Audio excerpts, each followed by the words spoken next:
Então, eu sofri aquela pressão da intubação toda, aquela situação toda, então eu fico meio assim. Então, a primeira vez que eu gripei foi umas 2 semanas, então parece que reviveu toda a situação novamente, entendeu? Aquela tosse ainda que eu tenho, que parece que tem um negócio aqui dentro. E aí eu ficava tentando me controlar, não sei se isso é um estresse pós-traumático. Pode ser, né? Se você reviveu, quer dizer, o estresse pós-traumático não é aquela coisa que acontece depois de uma semana. Não, nós sabemos que o período de luto, ele dura 1 ano. Sim. 6 meses, até 1 ano é um luto normal, né? Mas a partir daí, você revive aquela situação, né? É o que se chama de revivência. Eu revivo a mesma situação, estando fora dela, só pela lembrança dela. Tá? Isso é o estresse pós-traumático. Tá? Mais alguma coisa, Zilmara? Obrigada. Sabe, o online é muito bom, né, pela facilidade. Então, as pessoas estão em vários lugares do Brasil e do mundo sem precisar de nada além da internet. Mas o presencial é muito rico pela liberdade que a gente tem em trocar ideias, em perguntar, em colocar situações, né? Então, eu gostaria que vocês todos aqui fiquem bem livres para a qualquer momento me interromper, tá? Eu gosto de ver o rostinho de todo mundo, por isso que eu peço que todos fiquem com as câmeras ativadas, tá? E é só me interromper, abre o microfone e pede licença e a gente vai conversar, tá bem? Mais alguém que quer dizer alguma coisa? Sou eu, Adriana.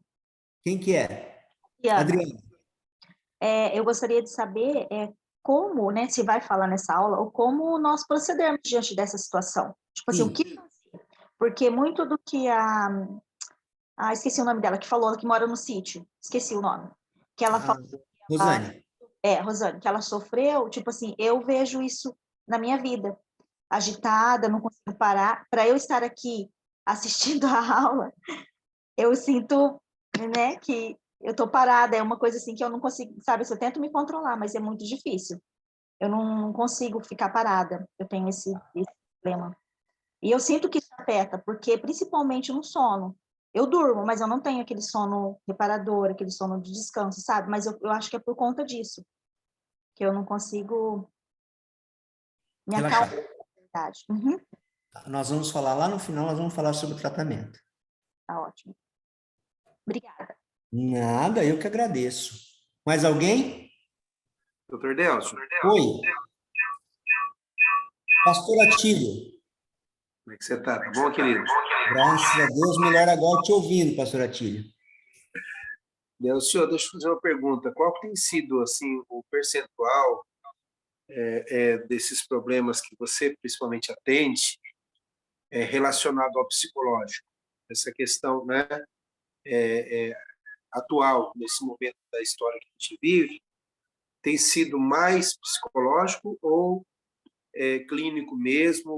Como é que isso está em relação a esse índice, né, de pessoas? Porque nós estamos tratando tanta coisa na igreja que às vezes até a gente fica numa confusão em saber se aquilo está relacionado mais à área psicológica, apesar de isso ser visualizado, mas que tem afetado a saúde, né?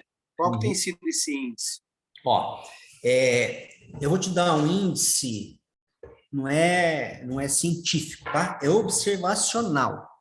Ontem, por exemplo, sexta-feira, eu estava de plantão no Hospital São Francisco, em Cambé. 30% a 40% dos pacientes que eu atendi eram ansiedade. Tá? 30% a 40%. A gente tem observado muito isso. Tentativas de autoextermínio, ideações destrutivas, um aumento aí do abuso de álcool e de drogas. Então, ontem 30% a 40% dos pacientes que eu atendi não era consultório, era pronto-socorro, eram problemas de ansiedade. Ansiedade, estresse. Tá? E aí, vocês sabem que o pronto-socorro é um lugar onde a gente não conversa muito, né? É um lugar de tirar da emergência, resolver a situação da hora. Mas, quando a gente começa a dar uma apertada, uma espremida, nós começamos a perceber que muitas daquelas queixas que estão chegando ali, elas estão, de uma forma ou de outra, sendo causadas, provocadas ou ligadas ao estresse ou ao fator psicológico. Tá? 30% a 40% foram flagrantes. Estou com ansiedade. Não consigo dormir. Tá? Então, esse foi o que eu observei ontem. E que tem sido, assim, uma realidade no pronto-socorro. Ok? Respondido, pastor? Mais alguém? Ninguém mais? Então, vamos lá. Voltando para a fisiopatologia do estresse, sistema límbico, tá? A amígdala é uma das partes do sistema límbico que recebe as sensações, responde às sensações de medo, de estresse. A amígdala manda uma informação para o hipotálamo. O hipotálamo produz Nelson, Oi. desculpa te interromper. Uma aluna aí, a Uliane, quer fazer uma pergunta, se não for outra. Pode fazer, Uliane. Uliane?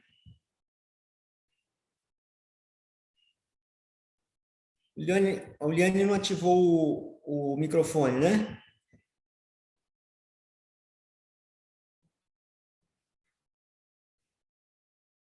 Pastor Samuel? Eu mandei uma informação para ela, que ela disse que está escrevendo ali, depois ela entra aí para te perguntar. Depois ela vai ativar o áudio e vai falar. Isso. Tá ok. Então, vamos lá. Então, a amígdala mandou informação para o hipotálamo. O hipotálamo, ele produz, libera Só um pouco. Só um instantinho, que não é isso aqui.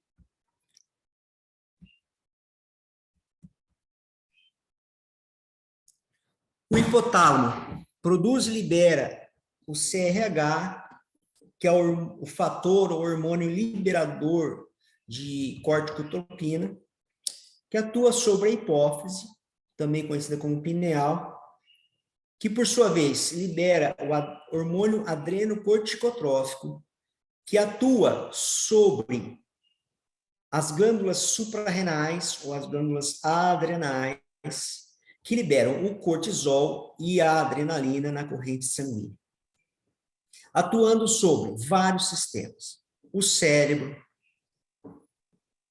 os neurônios, as conexões neuronais, o sistema imunológico, a produção de serotonina, que fica diminuída, sistema cardiovascular, sistema digestório, fígado, pâncreas, os próprios rins, aparelho reprodutor e sobre a gordura, tecido lipóico. Ok? Depois nós vamos ver um pouquinho mais como são essas alterações. Vou mudar a imagem. Mudou a imagem? Mudou a imagem? Não. Ainda não. Estão me boicotando aqui, hein, rapaz? Que isso? Mudou. Mudou, né?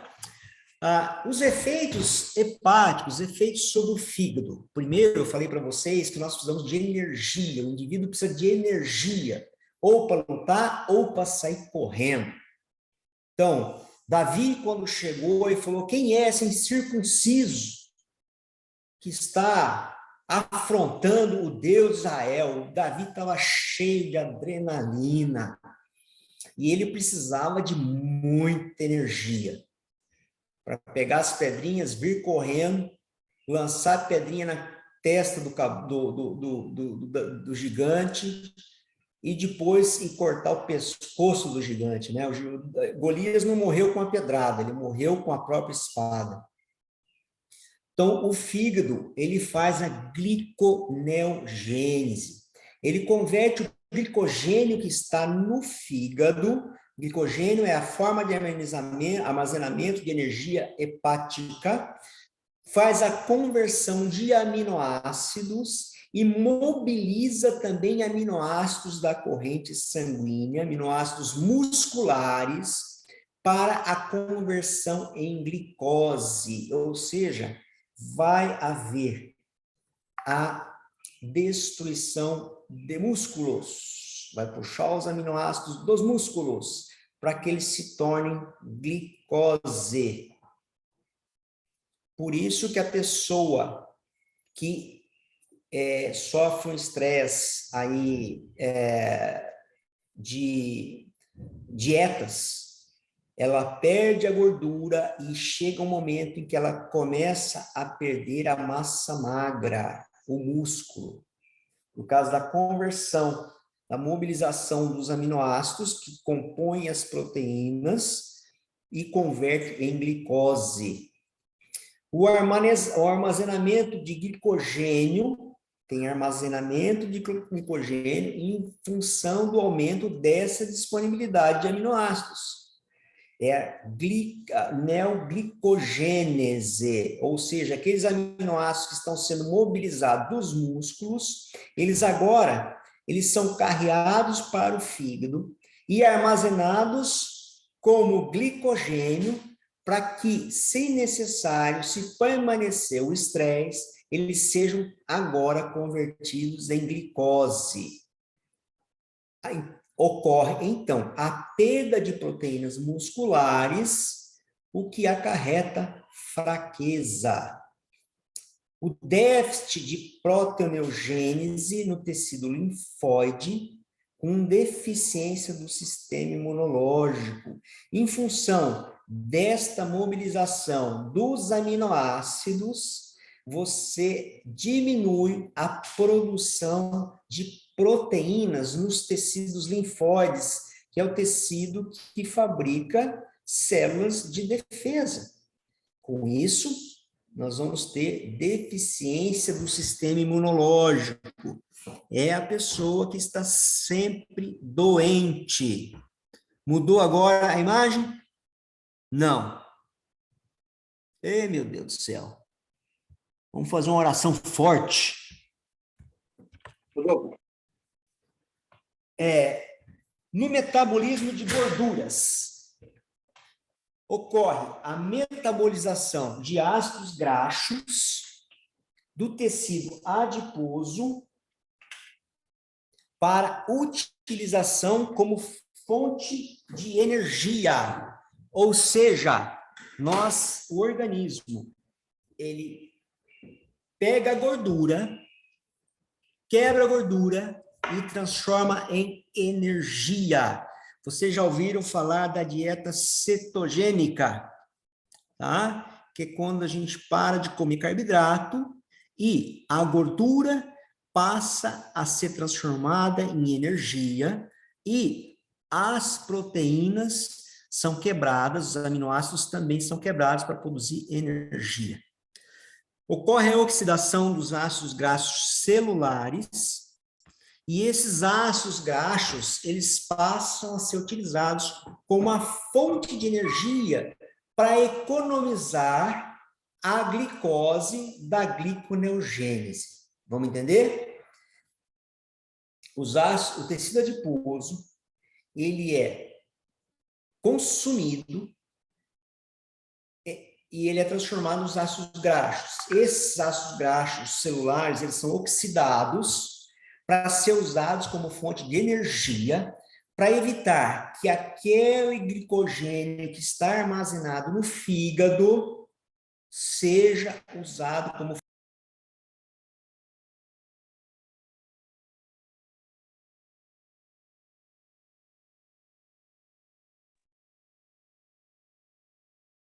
Desmutei?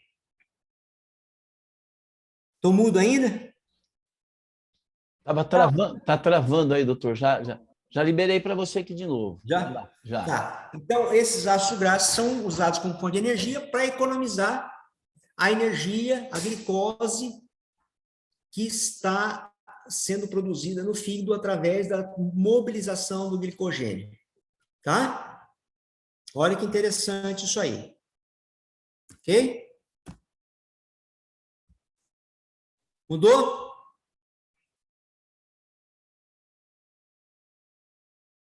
Então, vou fazer assim. No sistema ósseo-muscular, olha que interessante, hein? Nós vimos o fígado, nós vimos as gorduras, e agora nós estamos dentro do sistema osteomuscular.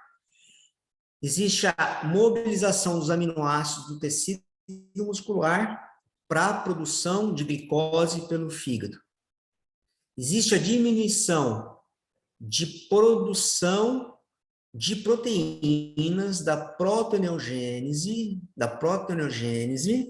devido ao uso das outras fontes de aminoácidos pelo fígado. O fígado está usando aminoácidos para produzir energia. Consequentemente, perda de massa muscular. Certo?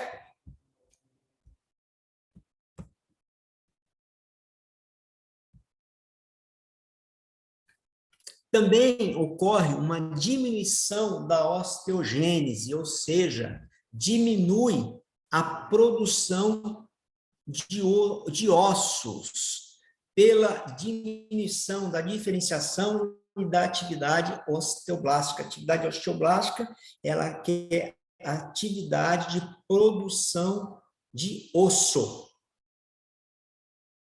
Tem a redução de colágeno tipo 1, a redução da matriz óssea, aumento da reabsorção óssea, aí é atividade osteoclástica, diferente de blástica, e a perda da massa óssea.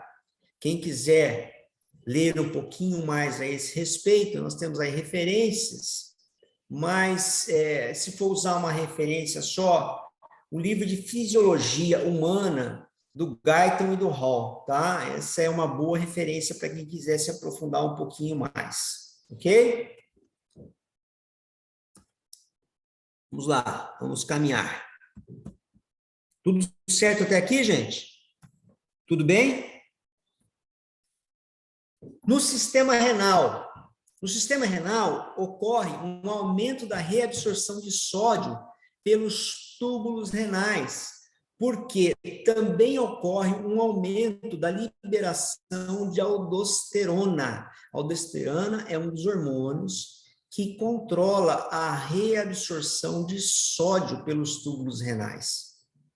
E, em consequência, também controla a pressão arterial.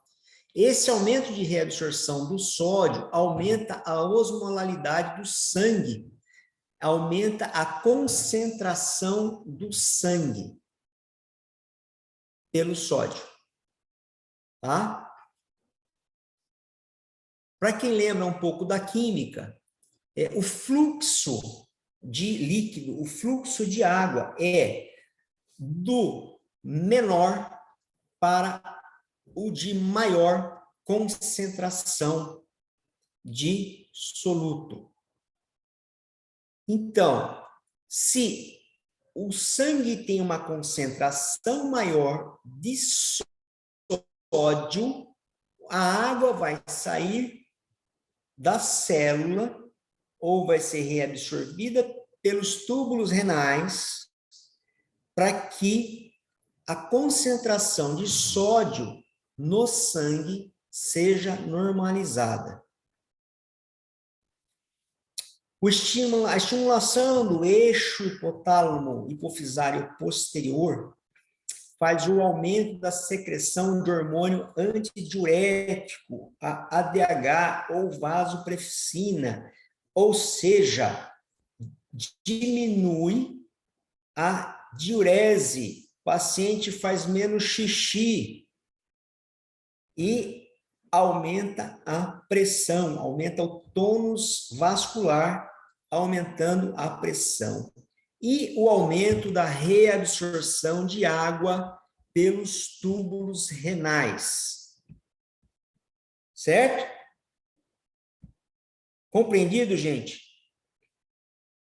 Ocorre o aumento do líquido extracelular, o líquido que está dentro dos vasos sanguíneos, aumenta a volemia, ou seja, aumenta a quantidade de sangue ou de líquido dentro dos vasos sanguíneos, e com isso temos o aumento da pressão arterial. A pressão arterial, ela é função de algumas variáveis. A resistência vascular periférica, que é a resistência da parede dos vasos, se o vaso é durão, se o vaso está tenso, aumenta a pressão, e é resultado também da volemia, do volume que está correndo.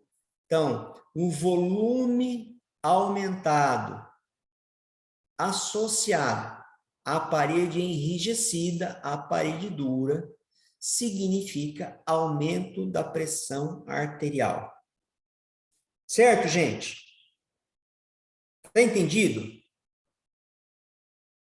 Isso aqui é um volume de informações muito grande num tempo muito pequeno.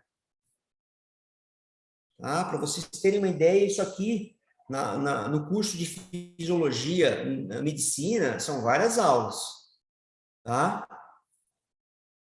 Então, se vocês tiverem dúvida, por favor, levantem a mão, liga aí o microfone e interrompam, ok? Vamos agora ver as alterações sobre o sistema imunológico. O cortisol, vamos falar assim numa linguagem um pouquinho mais leiga, né? Apesar de a gente estar numa aula de pós-graduação. Mas o corticoide, ele tem um efeito anti-inflamatório. Então, quantos aqui já não fizeram uso de corticoide? Prednisona, prednisolona, decadron, hidrocortisona como anti-inflamatório. Então, muitos dos que tiveram Covid, a partir do 7º dia do Covid, usavam corticoide. O corticoide tem um efeito anti-inflamatório. Existe uma inibição dos mediadores da resposta inflamatória.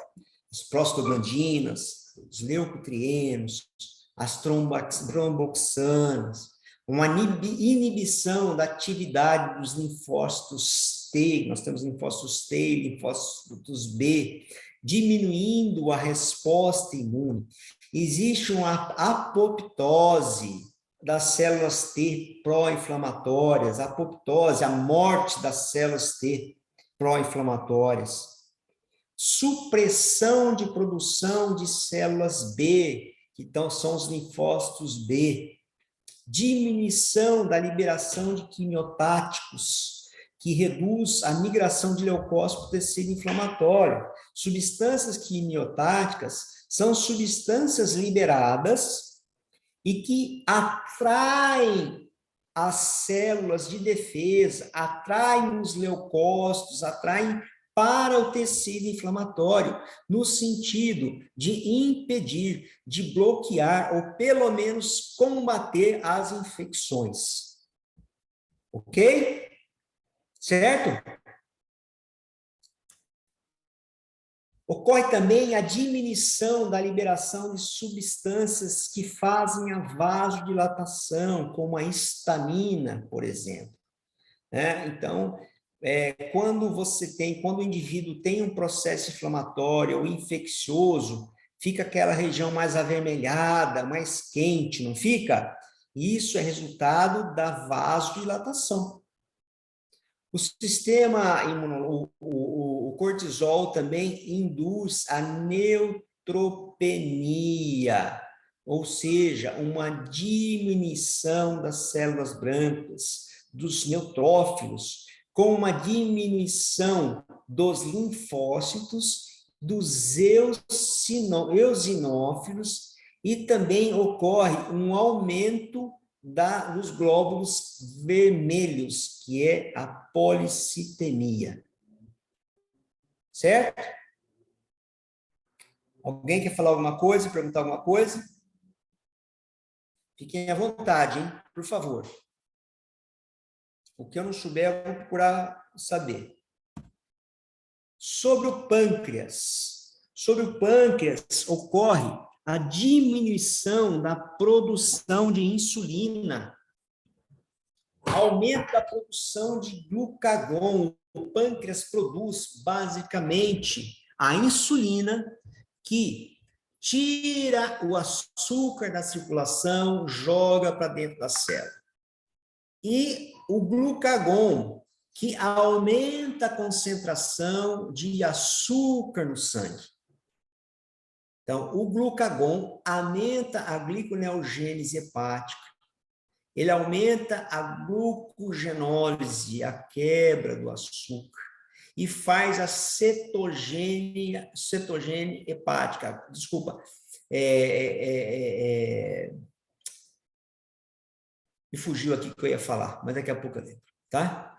Ele faz cetogênese hepática, a lipólise, ou seja, ele quebra as gorduras e diminui a formação de gordura. Então, diminui a formação de gordura e quebra a gordura pré-existente.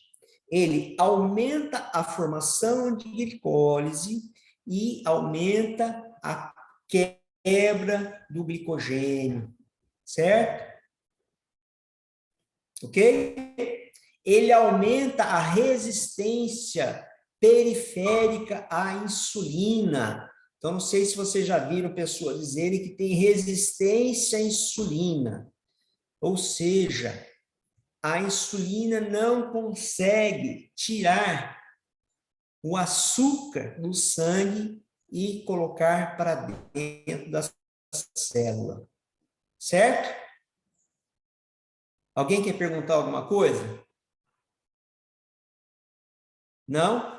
Doutor, resumindo isso aqui, quer dizer que a pessoa tem uma propensão a desenvolver diabetes? Exatamente. Isso mesmo. Você já deve ter ouvido aquela pessoa que fala assim, a minha diabetes subiu porque eu estava nervoso, porque eu passei por um período de estresse. Já ouviu falar isso, né, Rosane? É isso mesmo.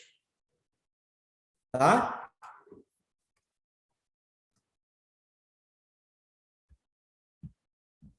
Vamos lá, vamos dar sequência.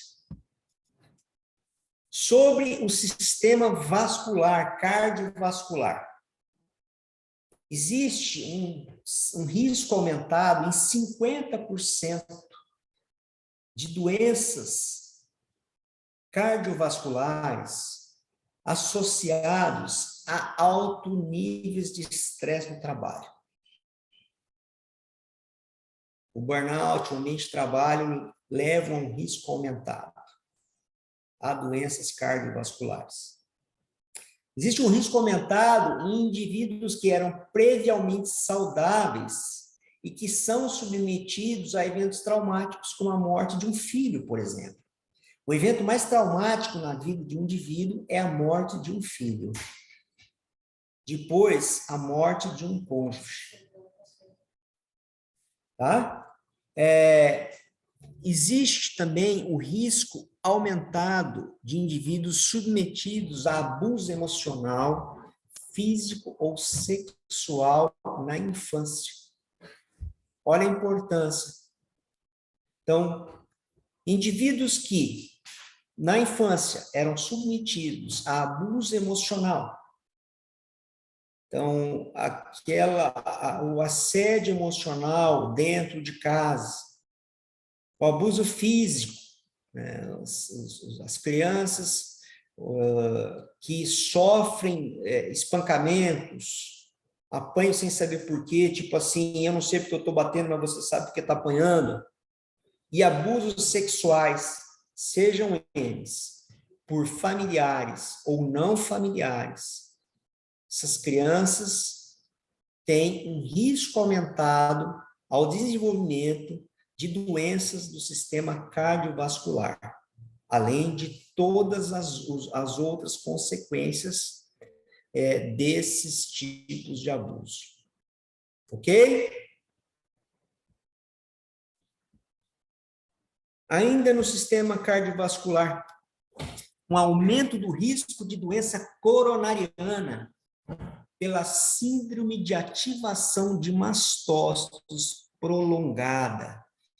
A síndrome de ativação de mastócitos é um processo inflamatório sistêmico intenso que é mediado pela ativação contínua e aumento da contagem de linfócitos T e macrófagos, resultando em hipersecreção de citocinas pró-inflamatórias. Então, ocorre o favorecimento de processos inflamatórios no sistema cardiovascular, seja no coração, seja nos vasos sanguíneos, artérias e veias. O cara é estressado, ele vai ter um infarto. Tem sentido, ok? A liberação de catecolaminas, que são adrenalina e noradrenalina, além do cortisol, mantém o tônus vascular, a frequência cardíaca aumentada e aumentam a probabilidade de arritmias cardíacas. O aumento da pressão arterial devido às alterações do metabolismo renal e dos distúrbios do sono. Então, as catecolaminas e as alterações do metabolismo renal e dos distúrbios do sono também levam ao aumento da pressão arterial, aumento da aterosclerose, aumento do risco de coronariopatias e infartes. Todas essas são situações no sistema cardiovascular. Ok? Vamos fazer uma pausa de 5 minutos. Gostaria que vocês meditassem aí acerca do que nós falamos agora. Daqui a 5 minutos nós voltamos com as dúvidas. Dúvidas, situações, o que vocês quiserem falar. Tá bom? Pode ser assim, pastor Samuel? Doutor, só uma pergunta. Ali, aumento da pressão arterial devido às alterações do metabolismo renal, distúrbios do sono ou do sódio? Do sódio. Do sódio, tá. Do sódio. Desculpa. Tá? 5 minutos a gente volta. Ok?